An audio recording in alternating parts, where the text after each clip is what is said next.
OnePeterFive is a crowd-funded traditional Catholic online journal. We are dependent on your donations to keep this content free for all. Please make a tax-deductible donation to our spring fundraiser at onepeterfive.com/donate.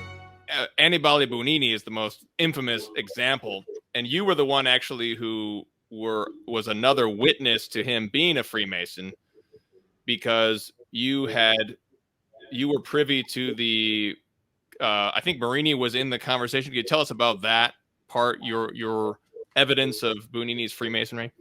Monsignor Mario Marini was 8 years older. No, 13 years older than I am. 13 years older. 13 years my senior. The closer we got, and the deeper our friendship, and it really was a spiritual friendship. I'd never had a friendship like that in my life. Never have since. Absolutely beautiful. He one night said to me, he said, "You trust me?" I said, "Yes, I trust you. Of course I trust you." He said, "I certainly trust you." I said, "Very good." He said, "I'm going to tell you something." He said, "Sometimes you see me when I come home from work, from the Secretary of State, exhausted, drawn, tired." He said, "I can't tell you how much it means to me to come home, have dinner with you, and go out and have a cappuccino. It gets my mind going again, and freezing." And we also laughed. Which was great medicinal properties in laughter. He said, "I'm going to tell you something that I was debating whether to say or not to say, but I think," he said, "I think I can, we're at that point in our friendship where I can tell you." He said, "I'm working with a number of people who are Freemasons." Now, listen, Timothy, when I heard that, I remember saying to myself, "Oh my God, this is conspiracy nonsense. Freemasons? What are you talking about, Freemasons?" He said, "This is no laughing matter. I'm telling you quite seriously, and I don't think you're taking it seriously. You're taking it too lightly." And I said, it's a conspiracy nonsense. Nobody believes in that." He said, "I'm telling you, I work with them. I work with them, and I have to combat them. Every move, they're in everything." A little aside, just a little aside. That night of the General Confession, he and I took a walk on the Lungo Tevere. Never forget it. On the other side of the river from the Vatican. We're walking on the Lungo Tevere, and right before the Ponte Vittorio Emanuele, there's the back end of a church, and it's sort of an alleyway, very dark alleyway. You can see it still. There were a group of 5, maybe 6 transvestites in the shadows. We were walking by the street, and they started making catcalls at the Monsignor because he had a Roman collar on. People think it's a privilege to wear a Roman collar. It's sometimes very, very difficult to wear a Roman collar. But anyway, this was one of those times. They started making catcalls, these men dressed as women. And I said to Marini, I turned again naively, I said, "I can't believe this, that such a thing would be right in the shadow of St. Peter's Basilica." Then he started laughing. He said, "That scandalizes you?" He said, "Those people in the shadow of St. Peter's Basilica, as you put it, have a greater possibility of getting to heaven than a great number of the men I work with under the dome of St. Peter's Basilica." Right. That's how it began. Right? I'll never forget that. It took about a year, maybe even 2 years, to where I was convinced that there were Freemasons in the Vatican. I just didn't believe it. I thought it was a reaction. until I met Cardinal Gagnon, who told me the same thing. And these are two brilliant men, and they're not reactionaries.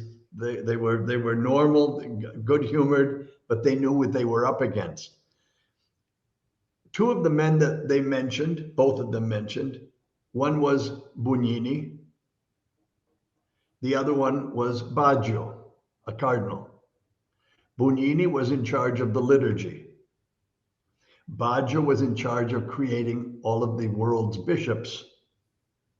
Very delicate position, both of those positions. I don't know if I think your understanding, Timothy, you understand the gravity of both of those positions, the liturgy and the creation of bishops. Well, Baggio took care of the creation of bishops for 12 years. He created the bishops of the world, and he was a Freemason. Bugnini took care of the liturgy, the Catholic liturgy all over the world, and he was a Freemason. Now, it's not just good enough that you say he's a Freemason. Here's what happened. In 1975, and again, it's detailed in the book, and all I can tell my readers and any future readers that there are is I wrote both of these books, The Godmother and Murder in the 33rd Degree, to the best of my ability and to the best of my memory. I wanted to do it to get these things out. I didn't write these books to make money. You're not going to make oodles of money on this. That's not the way to do it. I wanted to get this out before I myself die. I wanted it stated because it should be stated. We're in a very bad place today in the church. And we're in a very bad place today in the church because of the 1960s and the 1970s. This is a consequence of this. This didn't just happen now, right? It began then, seriously began then. You can say modernism from the 1850s, modernism, fine, but it really hit strongly after the council, not even in the council, after the council, in the liturgy and in the creation of modernist bishops, which is done. Two cardinals, I'm not going to give their names here. They're in the book. You want to find out who they were? I named them in the book. Two cardinals went to Paul VI with evidence, strong evidence from also the federal police, the Interpol. It was all documented. They both approached the Pope together with this evidence about Bugnini. This is in 1975. It was so strong, the evidence that they had, that Paul VI, who had defended Bugnini tremendously, defended him. Just a step back, you'll remember that John the 23rd, Pope John the 23rd, expelled Bugnini from the Vatican. Right. John the 23rd expelled him from the Lateran University where he was teaching liturgy. He told them he was not to enter the doors of the Lateran University. All done with Bugnini. Paul VI came in, reinstated him. Right? Whatever the reason, I don't know the reason, but he was reinstated. He decided in Vatican protocol, probably not so much today, but in those days it was certainly done this way. If you got rid of somebody, you got rid of him by promoting him. Diplomatic circles understand this perfectly well. Politicians understand this perfectly well. You're promoted to be eliminated, right? Well, he was promoted as nuncio to Iran, where I think at that time there were 20,000 Catholics in the entire country, and they were very quiet people because you're living in a Muslim country. That's where he was sent off to. The evidence was there. At that same time, there were other This really knocked Paul VI for a loop. It really did. It bothered him that this was I don't know that he knew or suspected, but now there was proof that this man was a Freemason. And then there was talk about his Freemasonic ideology was in the mass that he had put together and was putting together. I'm not going to get into all of that. You've understood that. A lot of people understand that. You want to read more, go right ahead. But Yes. anyway, he was ousted for that reason. Right at that time, the Pope had a sort of a vice secretary of state, the second in command. After Villot, who was a Frenchman, was the cardinal secretary of state. But there was a virtual powerhouse in the Vatican who was the subsecretary or the sub prefect of the Vatican's Secretary of State. His name was Giovanni Benelli. A lot of people disliked him very much because he was one tough guy. He was no nonsense.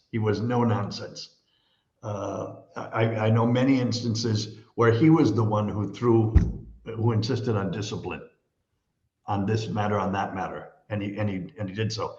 He Benelli and Villot, Secretary of State, did not get along at all. Anyway, Benelli was the one who went to the Pope and told him that there should be an investigation on several people in the Roman Curia with ties to Freemasonry, to Marxism, but especially to Freemasonry. The Pope said, yes, who shall we send to do the investigation? And Benelli said, I have just the man. He's the most honest. He's the most honest, sincere, capable, speaks many, many languages, easy to speak with. And he also happens to be very Catholic. Not something you find so often among the clergy.